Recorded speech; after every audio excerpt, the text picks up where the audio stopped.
Hola, ¿qué tal? Muy buenas noches. Les damos la más cordial bienvenida a este espacio informativo del Poder Judicial de la Federación, hoy que es martes 9 de enero de 2024. Soy Lorena Sánchez Cabrera y tendré el gusto de presentarle la información más importante generada dentro del Poder Judicial de la Federación y, por supuesto, en el territorio nacional. Damos la bienvenida a Nidia Díaz, quien nos acompaña en la interpretación en lengua de señas mexicana. Hola, Nidia. Y es así como iniciamos.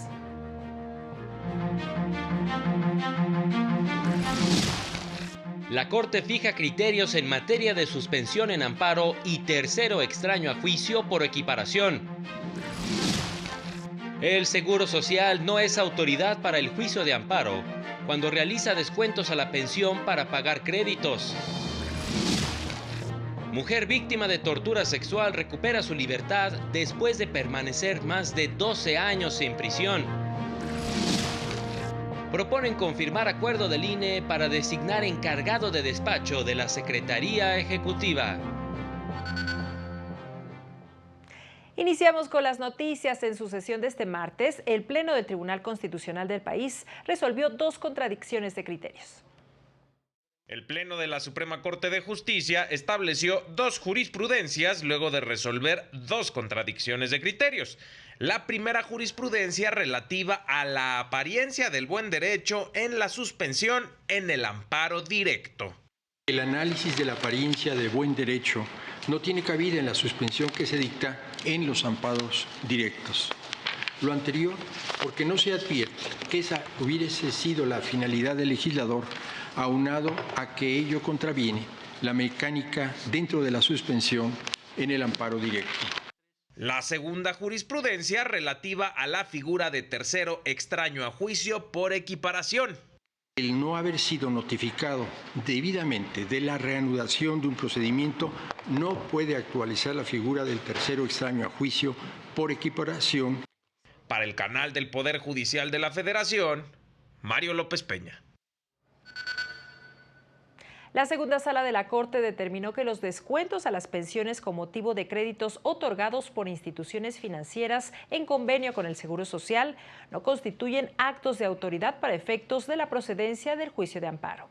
Ello es así porque en estos casos el Seguro Social no modifica su situación jurídica y previo a llevar a cabo los descuentos de la pensión para pagar las mensualidades del crédito, debe de contar con la autorización previa del jubilado. De ahí que dicha acción no puede considerarse como un acto de autoridad para efectos de la procedencia del juicio de amparo, ya que no cumple con el requisito de unilateralidad y tampoco se trata de una violación a los derechos de los pensionados. En sus sesiones de este miércoles, las salas de la Corte analizarán temas relacionados con el derecho al agua y juicio político en Nuevo León. Entre la lista de asuntos que resolverían las salas de la Corte en su sesión de este miércoles destacan: de la primera sala, un amparo directo en revisión relativo a la interpretación normativa a la luz de los derechos de las personas adultas mayores. Hay otro asunto en el que un representante de la comunidad rarámuri alega la invalidez de la expedición y promulgación del decreto por el que se establece zona de reserva de agua para los usos doméstico y público urbano en la cuenca hidrológica Río Fuerte, cuya cuenca drena parte de los estados de Chihuahua y Sinaloa. Como consecuencia de esa modificación, la Comisión Nacional del Agua otorgó 2 títulos de concesión para uso y explotación industrial de las aguas superficiales de la cuenca. De la segunda sala está una controversia constitucional por la que determinaría la validez del acuerdo por el que la Comisión Anticorrupción del Congreso de Nuevo León acordó iniciar un procedimiento de juicio político en contra del gobernador del estado. Hay también un amparo en revisión por el que esta sala determinaría si hay interés legítimo de personas morales de derecho público para activar el juicio de amparo contra omisiones legislativas. Para el canal del Poder Judicial de la Federación, Mario López Peña. Una mujer víctima de tortura que obtuvo su libertad gracias a la intervención de la Defensoría Pública Federal reveló que ahora buscará la reparación del daño. La historia la tiene Juan Carlos González. Tengo miedo de dormir y despertar otra vez, como muchas veces que soñé que ya estaba en casa y y me despertaba y no estaba en mi casa, seguía en ese lugar. Es el testimonio de una mujer que hace 5 días recuperó su libertad después de permanecer más de 12 años en prisión por delitos que no cometió. Verónica Razo y su hermano Eric fueron detenidos el 8 de junio de 2011 en la Ciudad de México, acusados de pertenecer a un grupo de secuestradores. A mí me fabricaron secuestros, 3 secuestros y que delincuencia organizada, lo cual obviamente no era cierto. Me llevan a las instalaciones de la Policía Ministerial a torturarme por 27 horas. Sufrí de tortura física y sexual. La arraigaron durante 80 días y después la trasladaron al Ceferezo número 16, ubicado en el estado de Morelos. El caso de la familia Razo devela al final de cuentas lo que sucedía en una época de 2011, que todos vivíamos supuestos operativos policiales en los que se detectaban o se detenían a muchas personas y se presentaban como integrantes de una banda de secuestro. Este es el caso de ellos. Durante el proceso, diversas instancias nacionales e internacionales documentaron la tortura física y sexual que sufrió Verónica. Ha sido un proceso, una lucha titánica, devastadora, desgastante, porque ¿sabe cuántas veces dijeron, sí, ya se comprobó, pero hay que esperar? ¿Esperar qué? Mi vida era la que estuvo todos estos años detrás de esas rejas. Dejé a mis 2 hijos. Mi hija tenía 6 años, mi hijo 12. ¿Cómo les explicas a los niños que su mamá ya no iba a regresar? Su caso llegó al Instituto Federal de Defensoría Pública, donde se armó una estrategia legal centrada en demostrar la detención arbitraria y la tortura que sufrió Verónica. A partir de esto, lo que tenemos que hacernos como defensa es señalar que la tortura sirvió para fabricar pruebas y pedir su exclusión a través de un efecto corruptor, como se había manejado en el caso de Durán Cassés. En mayo de 2022, Verónica fue sentenciada a 25 años de prisión por un caso de secuestro, mientras que su hermano Eric quedó absuelto. El defensor público federal interpuso una apelación y un amparo indirecto, con los que Verónica finalmente fue absuelta y recuperó su libertad en los primeros días de este 2024. Fue una emoción que todavía no la supero. Empecé a temblar y literal yo le dije, ¿de verdad soy yo? No lo podía creer.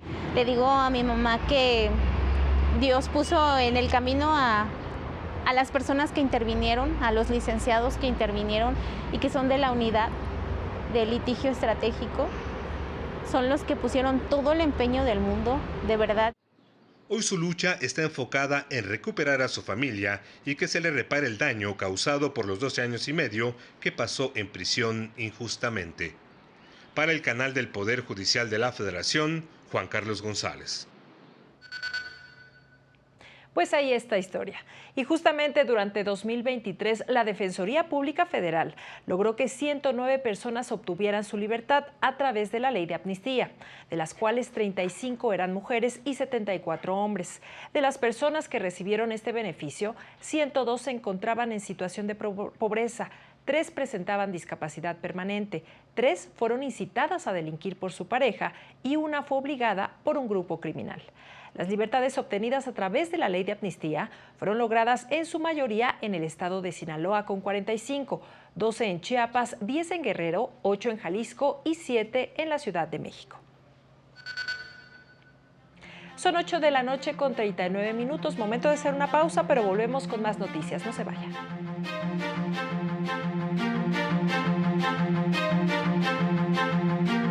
Al regresar, ordenan entregar información sobre contratación de médicos cubanos para combatir el COVID-19.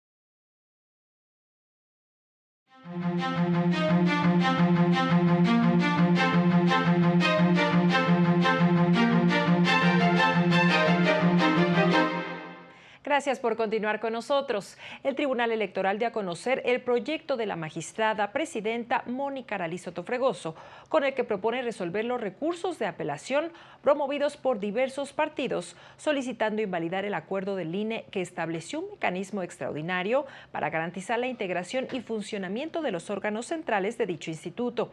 El proyecto propone sobreseer parcialmente las impugnaciones y modificar el acuerdo.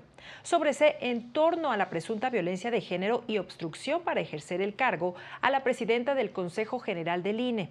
Además, modifica el acuerdo impugnado y precisa que corresponde a la presidenta del Consejo General designar a las personas encargadas de despacho de la Secretaría Ejecutiva, direcciones y unidades que se encuentran sin titular, mismas que deberán cumplir con los requisitos que fija la ley para desempeñar dichos cargos.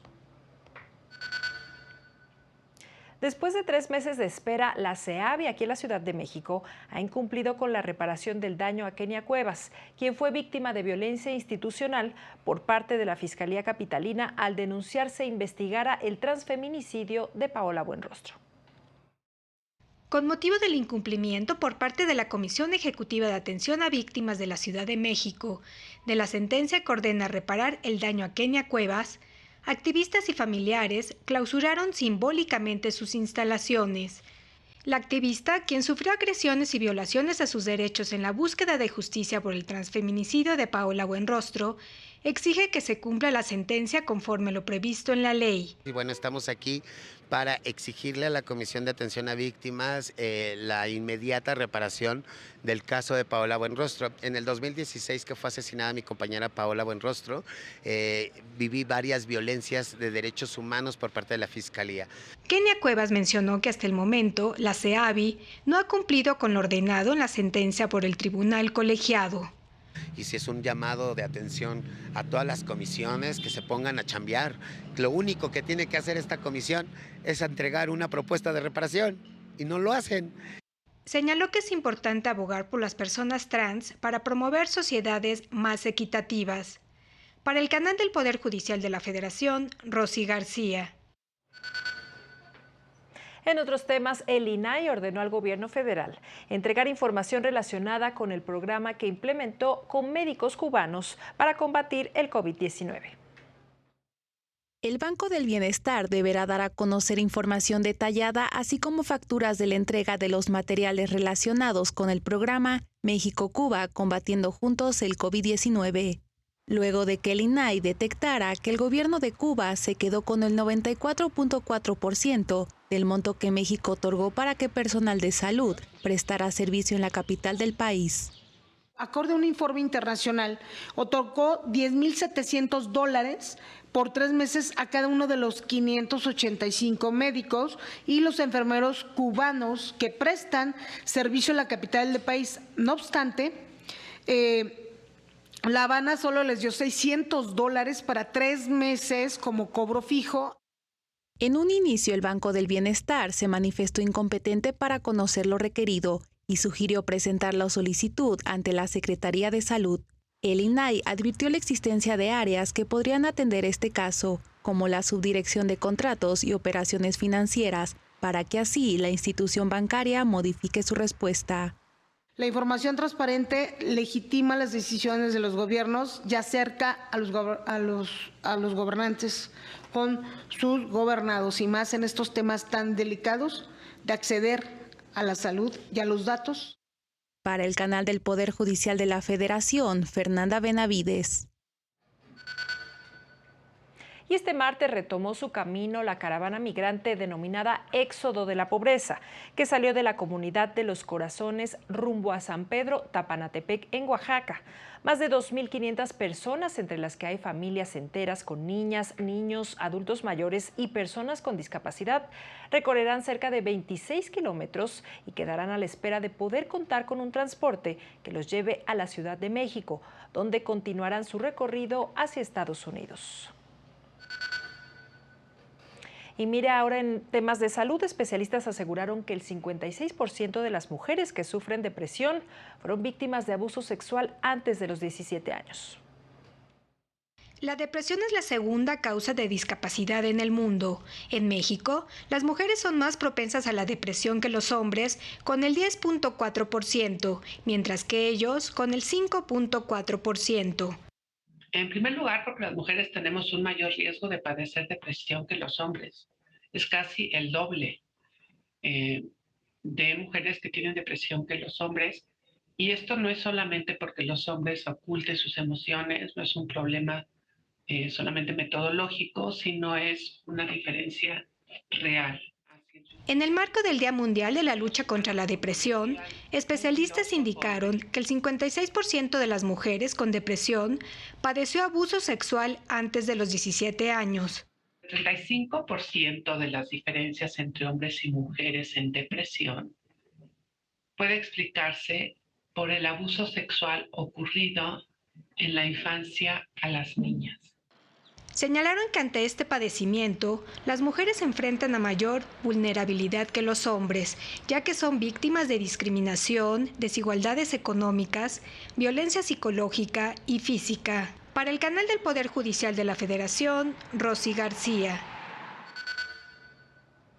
A través de la educación sexual, el gobierno federal y organizaciones de la sociedad civil buscan prevenir el embarazo. Las y los adolescentes en México inician su vida sexual entre los 12 y 19 años, de los cuales el 15% de los hombres y 33% de las mujeres no utilizaron algún método anticonceptivo, de acuerdo con datos del 2021. A consecuencia de ello, ocurrieron 340,000 nacimientos en menores de 19 años, refirió la Estrategia Nacional para la Prevención del Embarazo en Adolescentes. La organización M de Mujer reconoce que estos casos afectan la calidad de vida, pues repercute en áreas de salud y educación.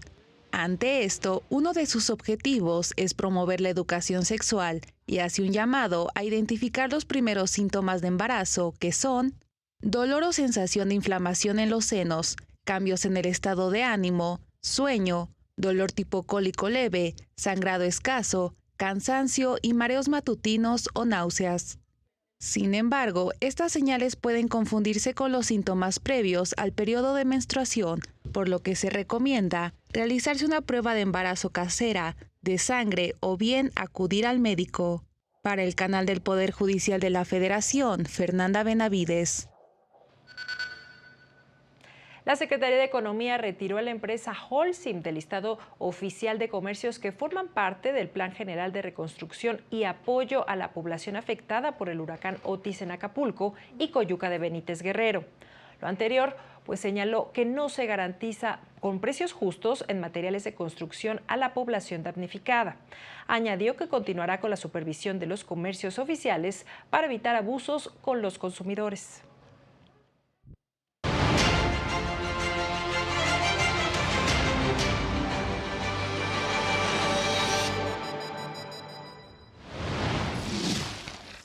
El Juzgado Quinto de Distrito en materia de amparo y juicios federales en Toluca negó a Roberto N., exgobernador de Quintana Roo, un amparo en el que pedía seguir su proceso por delincuencia organizada en prisión domiciliaria. Continuará preso en el Centro Federal de Rehabilitación Psicosocial de Morelos. Agentes de seguridad, principalmente en provincia, han acumulado más de 9.500 quejas por tortura o tratos crueles de 2019 a 2022, denunció el colectivo EPU, que agrupa a 300 ONG defensoras de derechos humanos. La Comisión Nacional de Derechos Humanos emitió una recomendación al ISSSTE por negarle la pensión por viudez a una trabajadora activa en una dependencia federal. El ISSSTE deberá eliminar disposiciones que restringen el acceso a la seguridad social. El gobierno federal propuso una reforma al sistema de pensiones para que el sector público sea quien administre el dinero de los trabajadores y aporte recursos a las empresas para que las personas alcancen montos dignos para su retiro. Para el canal del Poder Judicial de la Federación, Citlali Pérez. En información del mundo, el presidente de Ecuador, Daniel Noboa, declaró al país en estado de conflicto armado interno y desplegó al ejército para neutralizar a 22 grupos del crimen organizado, a los que calificó como organizaciones terroristas. Lo anterior, luego de los hechos violentos perpetrados por grupos criminales en respuesta a la declaratoria de estado de excepción, como fue la toma de rehenes en una televisora pública de Guayaquil que transmitía en vivo la quema de vehículos, ataques a universidades y explosiones en diversos puntos de la capital. Al fin de semana, al menos 40 presos se fugaron de 4 prisiones en distintas localidades, secuestraron a policías y lanzaron amenazas al Poder Ejecutivo. La policía aseguró haber recapturado a 12 de ellos.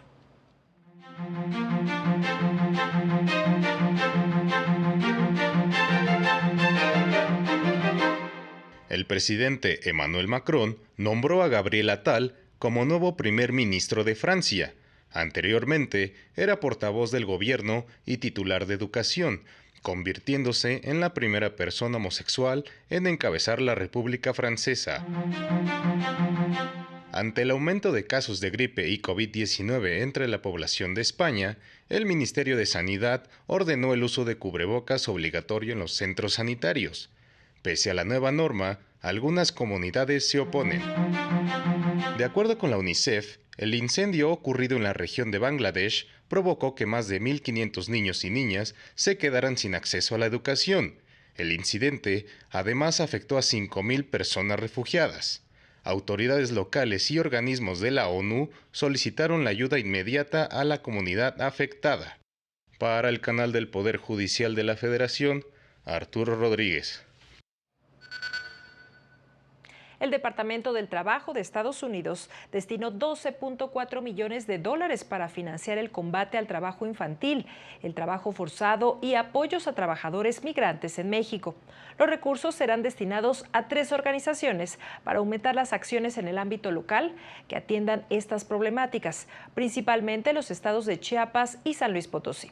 El apoyo también servirá para promover los derechos de las y los trabajadores domésticos en la Ciudad de México y Querétaro con capacitación, servicios legales y sociales.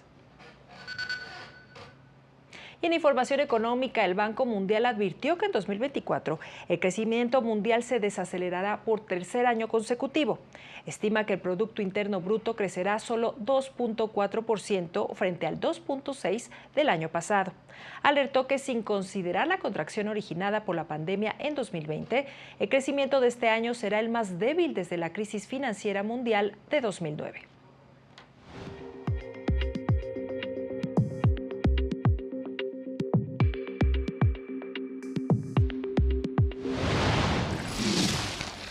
El tipo de cambio se ubicó en 16 pesos con 93 centavos por dólar, de acuerdo con información del Banco de México. En diciembre, la inflación general se ubicó en 4.66% anual, su mayor tasa desde julio de 2023, cuando se ubicó en 4.79%, su segundo mes consecutivo al alza, con un incremento de 0.71% respecto al mes previo, impulsada por el aumento en los precios de mercancías, servicios, productos agropecuarios y energéticos. Sin embargo, se trata de la inflación anual más baja para un mes de diciembre desde el 2020.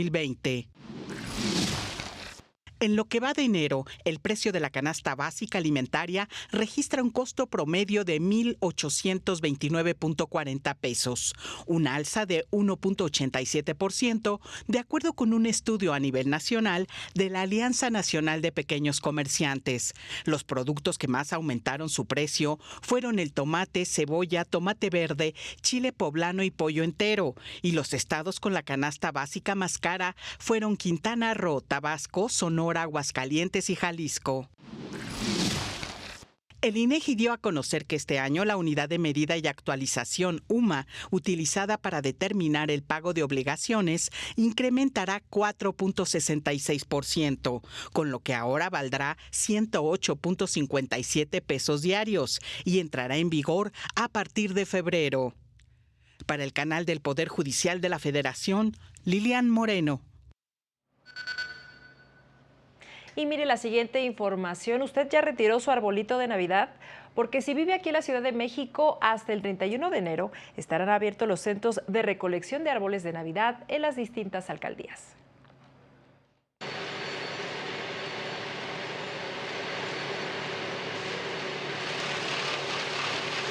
Después del 6 de enero, en diversas zonas de la Ciudad de México, fueron colocados centros de recolección de árboles de Navidad. La alcaldía Venustiano Carranza es uno de los puntos a los que acuden las personas a dejar su arbolito. Sí, pues año con año, bueno, ya es el tercer año que venimos a dejarlo. Y me enteré porque yo estoy en la página de la alcaldía Venustiano Carranza. Como más que nada reciclaje, ¿no? Porque veo que mucha gente los tira y se me hace mucha contaminación.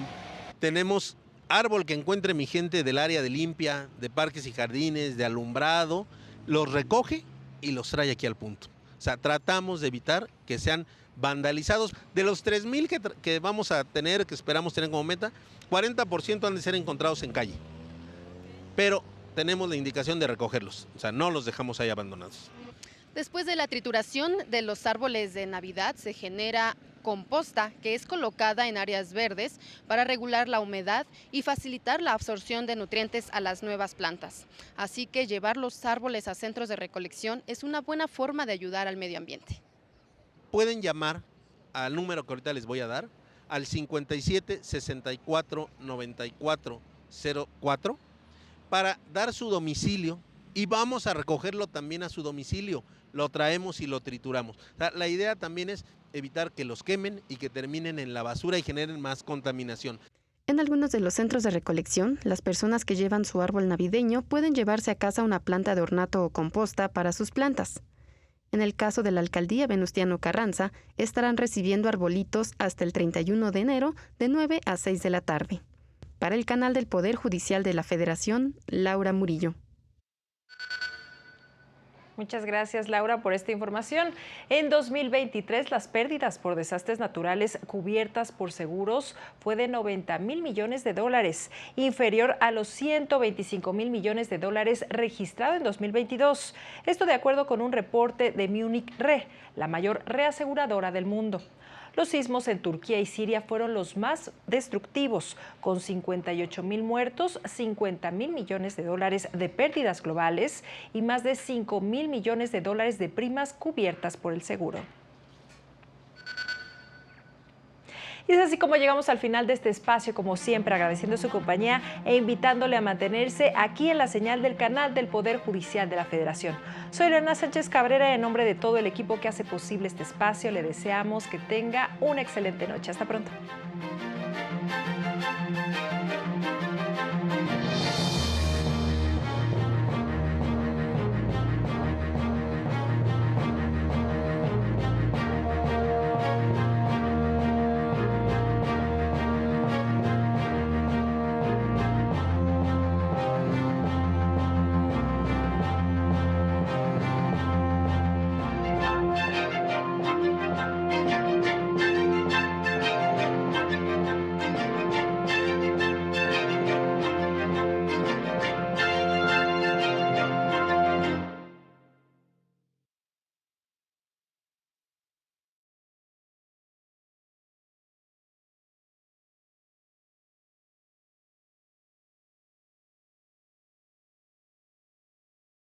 Para sus plantas.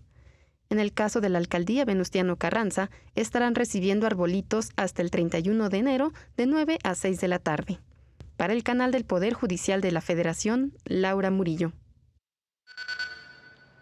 Muchas gracias, Laura, por esta información. En 2023, las pérdidas por desastres naturales cubiertas por seguros fue de 90,000 millones de dólares, inferior a los 125,000 millones de dólares registrado en 2022. Esto de acuerdo con un reporte de Munich Re, la mayor reaseguradora del mundo. Los sismos en Turquía y Siria fueron los más destructivos, con 58,000 muertos, 50,000 millones de dólares de pérdidas globales y más de 5,000 millones de dólares de primas cubiertas por el seguro. Y es así como llegamos al final de este espacio, como siempre, agradeciendo su compañía e invitándole a mantenerse aquí en la señal del canal del Poder Judicial de la Federación. Soy Elena Sánchez Cabrera y en nombre de todo el equipo que hace posible este espacio, le deseamos que tenga una excelente noche. Hasta pronto.